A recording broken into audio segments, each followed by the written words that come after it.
What up, folks? What it do? Welcome to another episode of the Best Advice Ever podcast. Yeah, with your boy, Mike Goodwin. Now, I thought I was going to switch it up and do the best advice first and then do on the road later, but no, I'm not going to do that. I'm going to keep the routine going. Why change? Why fix what's not broken? Huh?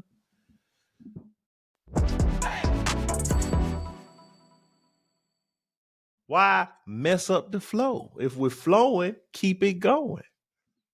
So I'm gonna start this episode with the on the road again segment. Now, I was not on the road this week. I was home. And man, this week forget the week went so fast. This year, bro, like May is knocking at the door. I can remember being in January because at my church, we fast the month of January. So like I'm desiring to get to February because I have a pretty regulated eating schedule. So fasting for 30 days, I mean, it really tears me up because, hey man, the way I move is not like a normal 9 to 5. I'm up 5 o'clock in the morning. My workouts. So January is a haul. Like it's a slug for me to get through the month of January. And I just can remember thinking like, wow, it's taking forever to get to February. But then we didn't got to February, March, and April. It's like, whoa. Slow it down, buddy. Slow it down. So this week, since I wasn't on the road, out of here. But I did go on the road to see another comedian. I saw one of my favorite comedians, like that's doing it now. The gentleman by the name of Ali Sadiq. Ali Sadiq and Marcus Wiley, because Marcus Wiley is a good friend of me. A good friend of me. He's a good friend of me. I don't know why. It's a good friend of mine. So Marcus and Ali are out of Houston. Out of Houston, kicking it. I have a lot of respect for Houston. Matter of fact, I call when I talk to my friend, when I talk to Marcus, I often talk about the difference between Houston and a city like Columbia. I don't think Columbia is a real city. Where I live, it's not a major city. Like I say real city being funny, but it's not a major city. We don't have an Apple store. Let's start there. There's no Apple store. There's no cheesecake factory. How do you have a city without a cheesecake factory? Not that I even love cheesecake like that, but like, yo, I would like to have the option. No Top Golf. Like, we got a bunch of indoor simulators, but there's no Top Golf in Columbia. That's what real cities have, major cities. But what major cities have is professional teams, and we don't have a professional team. So I'm always cracking jokes on my place of residence, Columbia. Then I went to go see Ali and Marcus in Augusta, which apparently is a real city because Augusta has all these things. Augusta has an Apple store. Augusta has Cheesecake Factory. They have a Top Golf. They have a PF Chang. They don't have a professional. They don't have a professional team either. But I feel like Augusta's a little bit more professional, more of a major city than Columbia. Then they have the Masters. That's big time right there. Columbia has none of this. But I went on the road to check out my buddies, Ali Sadiq, Marcus Wiley, in Augusta, man. Outstanding show. Had a wonderful time. Ali is phenomenal. He's probably one of the most phenomenal comics that's out currently. And again, same is true with Marcus. Marcus Wiley is one of the most incredible comedians to me personally because not only is he a mentor, someone who, before I even got started, was a person I was looking at like, yo, that's icon or a role model. But over the years, like, we've gotten good. Like I probably talk to Marcus 3 times a week. Easily talk to Marcus 3 times a week, without a doubt. But what Marcus, from a comedic standpoint, what he did that blew me away when I found this out. Marcus Wiley has, I would venture to say, at least 12 comedy specials or albums that he has produced, like different albums that he has produced. I would say I own at least 7 to 8 of these, right? What Marcus does as a comedian, I've never seen anybody do this. This was the most ridiculous thing. I mean, it was just like astonishing. Marcus, as soon as he gets his hour of material together, he records it. Then he spends the next year polishing it up. I've never seen that before. It's like, as soon as the majority of comedians do it, is they get their hour together, they polish it, they get it sharp, then they record it. No. Marcus gets the hour. As soon as he feels like he has an hour, he records it. It's good.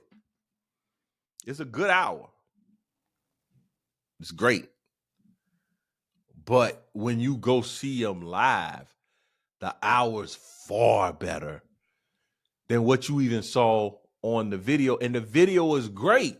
It's like he's taking a sword that's sharp and sharpened it even more. Like, I've never in my good living life, I'm out there making up phrases. So that continuously blows me away by how people from Houston, the Houston comedians I know, I just like their approach to it. I've been heavily influenced by Marcus Wilde. I've been heavily influenced by Ali Sadiq.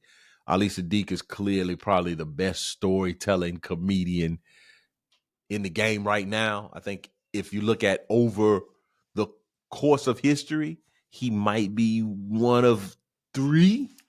I mean, I know Cosby was pretty tremendous. Carlin, I need to go and look and see what kind of, was he a storytelling kind of guy? Ali's really of that caliber of storytelling and stand-up. So I went to Augusta to check out the show. Outstanding show. Had a great time.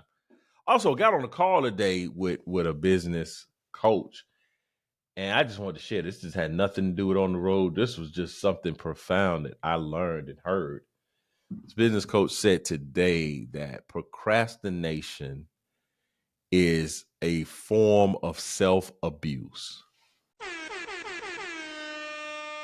Procrastination, and even like being overwhelmed and what's it called? A paralysis of analysis, like not doing anything. Like when you find yourself in those spots, that's a form of self-abuse because you're not hurting anyone but you.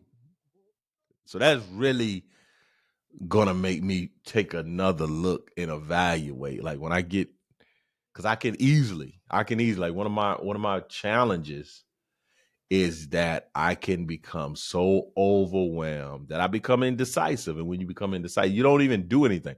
This coach said the same thing. Also said that being indecisive is worse than making a bad decision. Because at least with a bad decision, you have somewhere to go from there. Like you have some data. You got a spot that you can pivot from.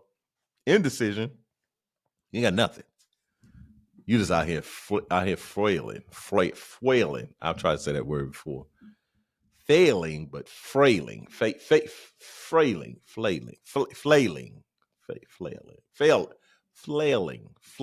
There it is. Flailing.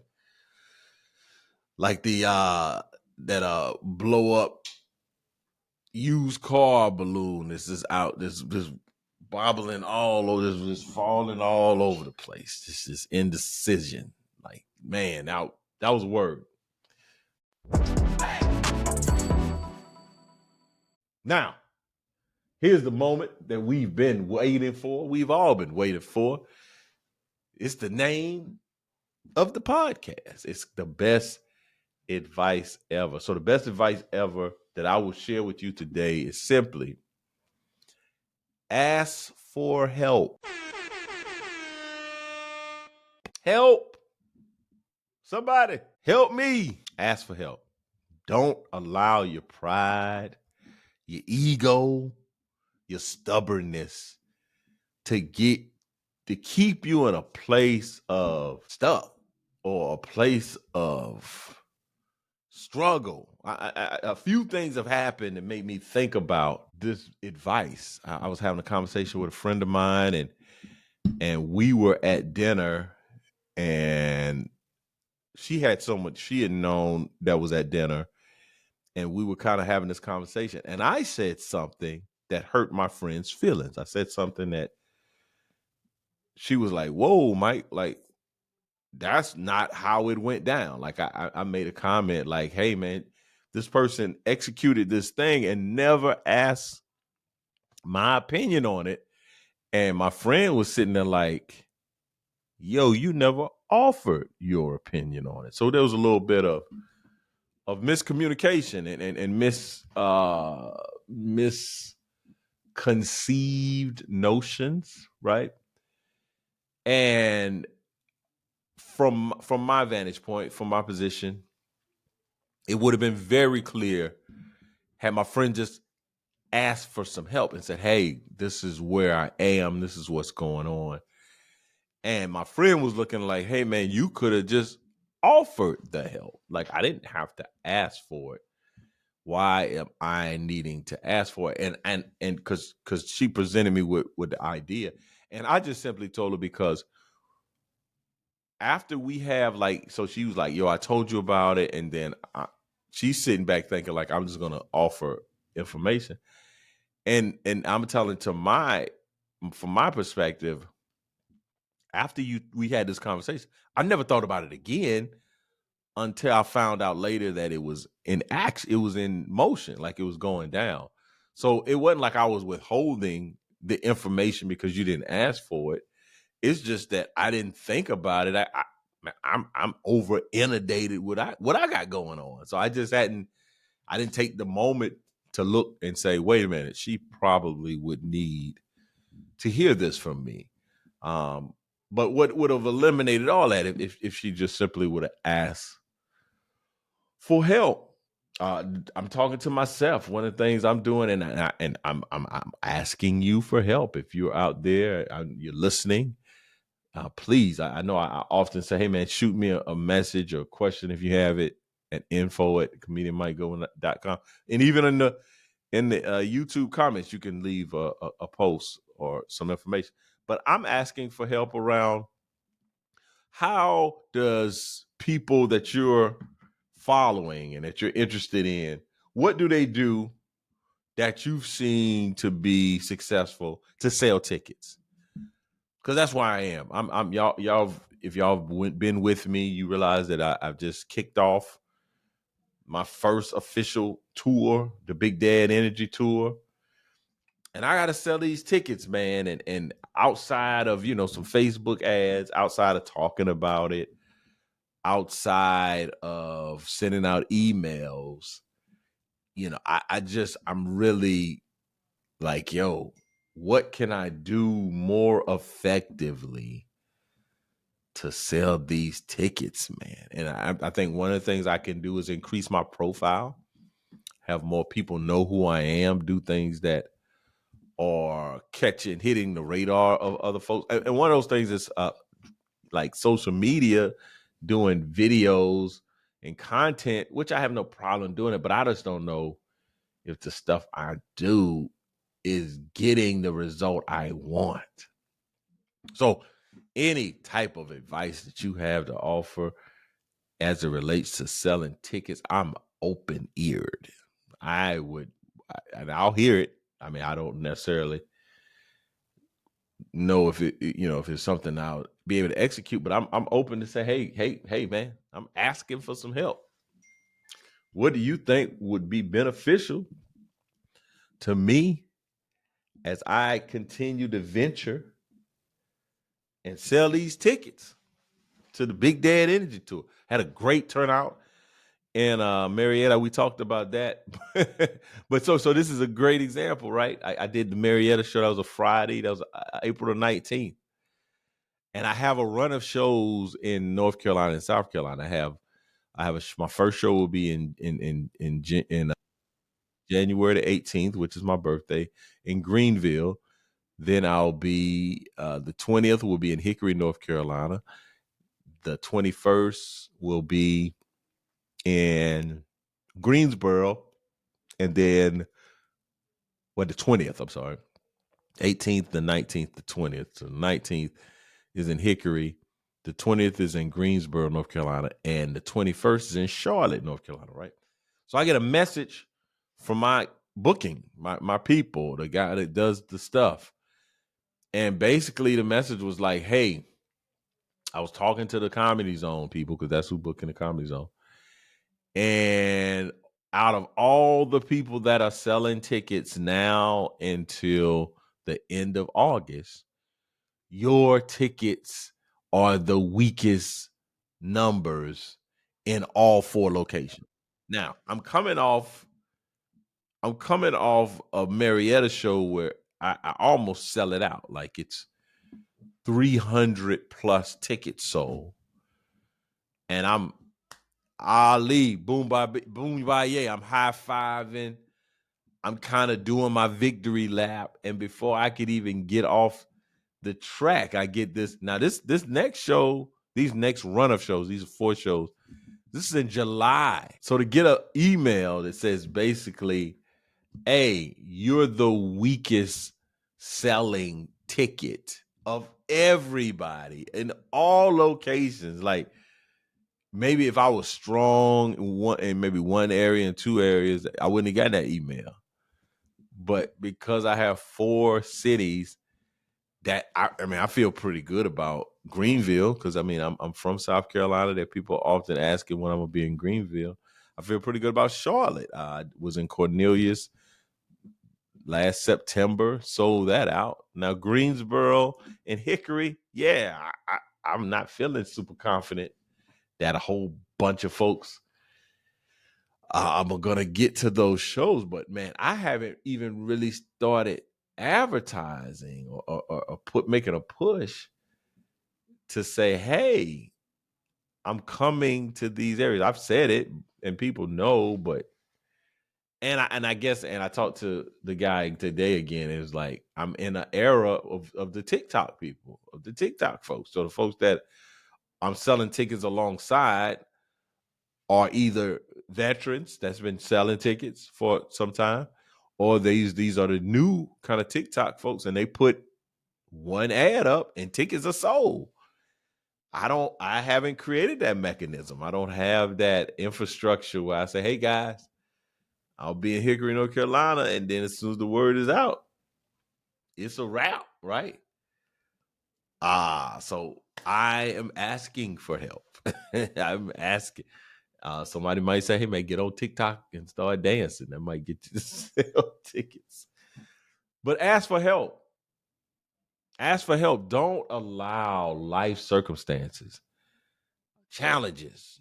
They are resources that are available to all of us if we just ask for help. I mean, the call that I was on today, it was a part of a program. They had a business coach that you can have a session with, and it was a part of the resources that's available to me in this program. And it's, I think this relationship or this business coach will provide me with a tremendous amount of value. Tremendous amount of value already. Just some of the things, the conversations that we had. But that came from me asking for some help, and not asking necessarily for help, but I was engaging with the community, and they were like, hey, we have this other asset that you can take advantage of. It sounds like you need to talk to a business coach and let's get some frameworks together. So, that being said, do not allow yourself to be around help, to be around resources, and not ask for help, not to say, hey, man, I really would. Don't tell people you want to pick their brain. That people don't like hearing that. Say, hey, I need some help. I need some help. Can I get on your calendar? Can I shoot you an email? Can I give you a call? Don't just Google everything, man. Don't just YouTube everything. Make some real personal connections with the human capital that you have developed relationships with over the years, met and cultivated relationships with individuals and communities. Don't allow yourself to not ask for help. And that's the best advice ever today. Now, I want to do a segment. I've been thinking about this, and I want to start going back and looking at like 90s movies that I really didn't watch a lot and kind of re-see them in the 2024 eyes that I have. And just go back, like, 'cause there's a number of movies I've seen probably once and haven't seen again. I'm thinking about movies, and I'm thinking about, quote unquote, black movies, movies about the culture for me growing up, and for not just me, but if you look at entertainment, black folks had the 70s black exploitation movement, where you had like the Shafts, and you had the Dolomites, and you had the kind of action hero, Action Jackson, these black figures that were super crime fighting. What you talking about, sucker? Came in, saved the day, but it pretty one-sided. Not a lot of development about them. You just saw this big bad black person that could fight and they could shoot and that would just show up and save the day. So they had like these really really strange storylines, right? Or there's also a tremendous amount of movies that center around slavery. Just a lot of movies that, if the majority of the individuals that are in the movie are black, it's the slave situation in some type of manner. So you look at, and again, this is my rough outline of African Americans in entertainment. But you look at the late 70s, we had the shows, not shows, but movies like Let's Do It Again, Uptown Saturday Night with Sidney Poitier, Bill Cosby. So you had some things that were like, oh yeah, that's great cinema. But then, like you had this black exploitation.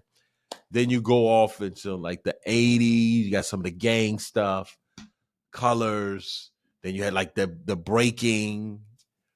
So it's a little heavy on the entertainment, heavy on the crime. Then you get into like the 90s, which is when I grew up. And you start looking at black films, and they started having a little bit more diversity, a little bit more range, where they were trying to tell multiple stories, not just the story of the crime fighting, leather coat wearing black superhero from the streets. They started having stories about kind of the everyman story, like the guy making his way. I'm thinking about Trading Places with Eddie Murphy. Now, I wouldn't necessarily say that's a black movie, but that was a black lead.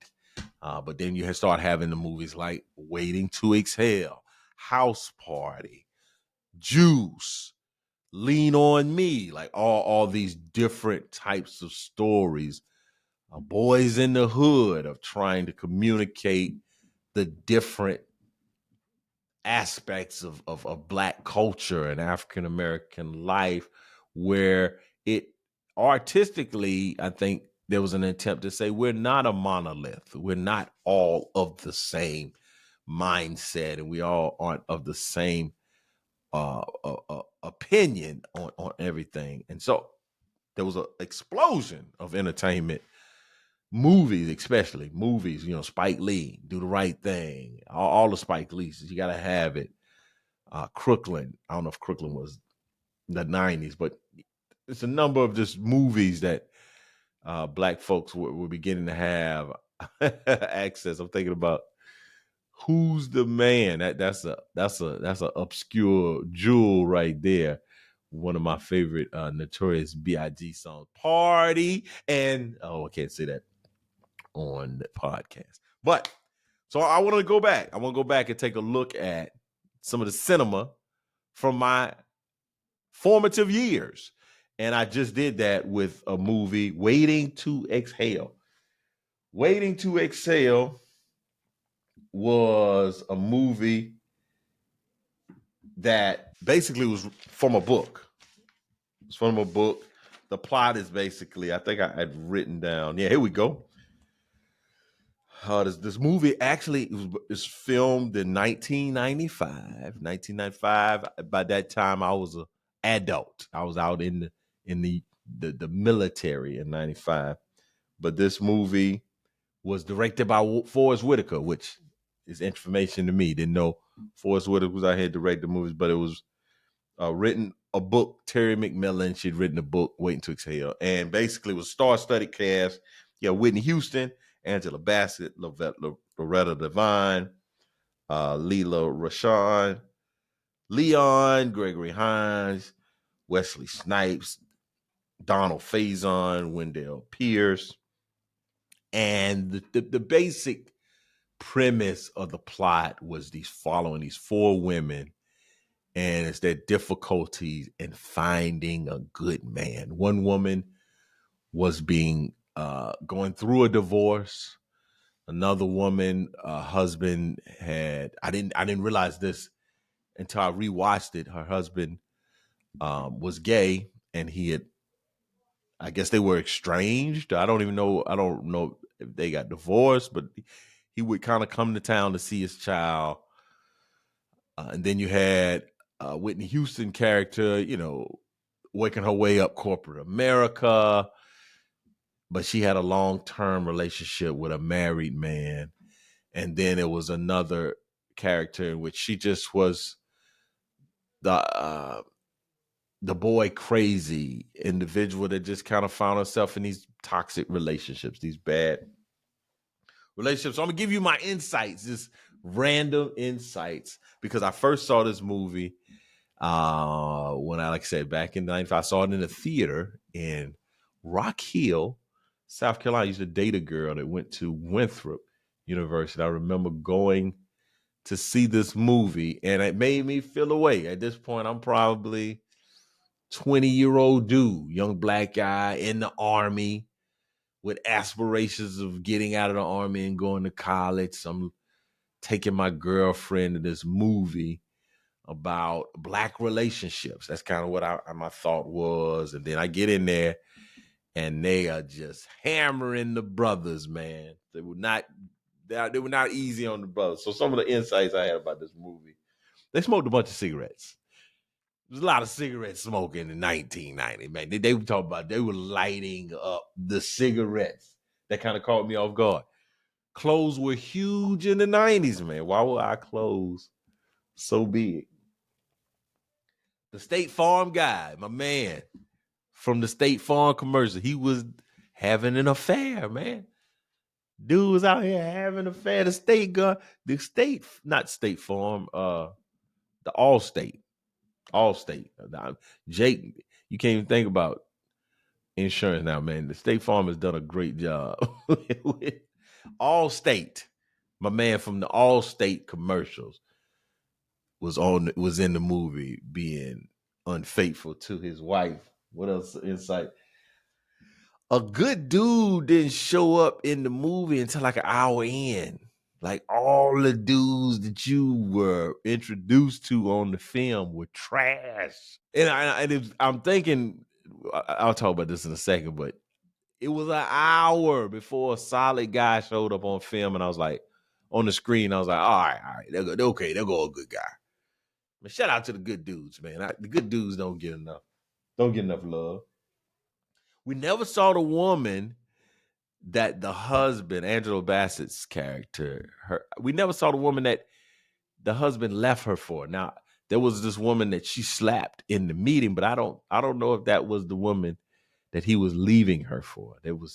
I don't, now maybe I'm mistaken. If you know this movie a little better than me, that might have been her. I never saw the woman that he left her for.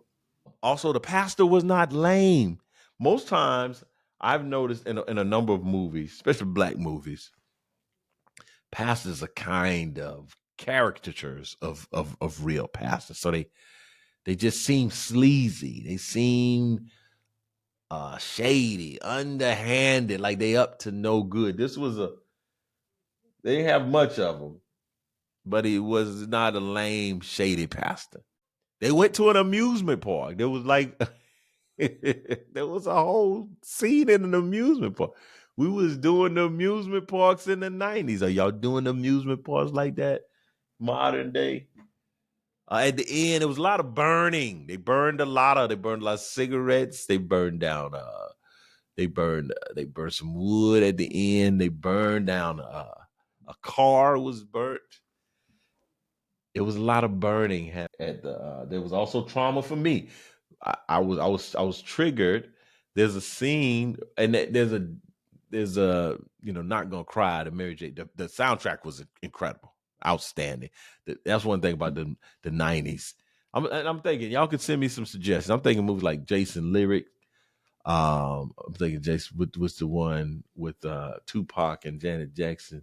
Jason Lyric is that other one.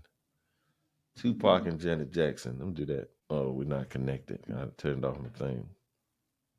Man, I hate. What's the movie with Tupac and Janet Jackson? Poetic Justice. I know y'all like Poetic Justice. That's it. Yeah, there was a lot of soundtracks with dope from those '90s film. A couple of more insights. They burned down the closet. I also thought about Left Eye. She burned down Andre Rise's home. So they were setting stuff on fire. Women were setting stuff on fire back in the '90s. Out of the whole movie, I'm saying it was like two good dudes in the movies. I know my man that lived across the street, Gregory Hines' character seemed like it was a good, solid dude. Wesley Snipes was a good dude. Now, there was another dude. I don't think he wasn't a good dude, but he wasn't seen in the best light. It was the guy Wendell Pierce's character, who Michael, I think it was his name, that he was trying to be with one of the women, and she didn't necessarily she wasn't the kind of dude she wanted to be with. So I think he didn't get the love he should have got, because I don't know. I don't think he was a bad dude. He wasn't a bad dude. So I'm saying two dudes, but it's probably three dudes, because my man should have probably been considered a good guy. And then last but not least, that was kind of, I can remember like watching this movie thinking like Wesley Snipes would probably be the first person I kind of like, oh, that's me. So this is kind of started like the idea, like I've always had an idea of being a good man. Like even when I was not a good man, and that would by in terms of like how I dealt with women, I always was an honest man. Now I might have not been doing good deeds, but I always was honest. I always was straightforward. So even when I was a bad man, I was not as bad on the scale of badness. I just might have not been I've been committed. I never was not faithful. I never cheated on a person that I was in a relationship with. I just was for the streets. I haven't been for the streets in so long. I can vaguely even remember being from the streets. Well, this is an episode that went a little longer, and I wanted to talk about some other things, which I will in a future podcast. But what you're not going to do is say you didn't enjoy this episode. Thank y'all so much for tuning in, man. Again, if you have some suggestions on selling these tickets, I would love to hear your thoughts. I would love to hear from you just in general, man. Thank y'all so much for rocking with me, and we're going to keep this thing going. See you next time. We're going to keep it. Same bat place, same bat channel. You could have been anywhere in the world, but you're here with me, and I appreciate it. See you next time. Peace.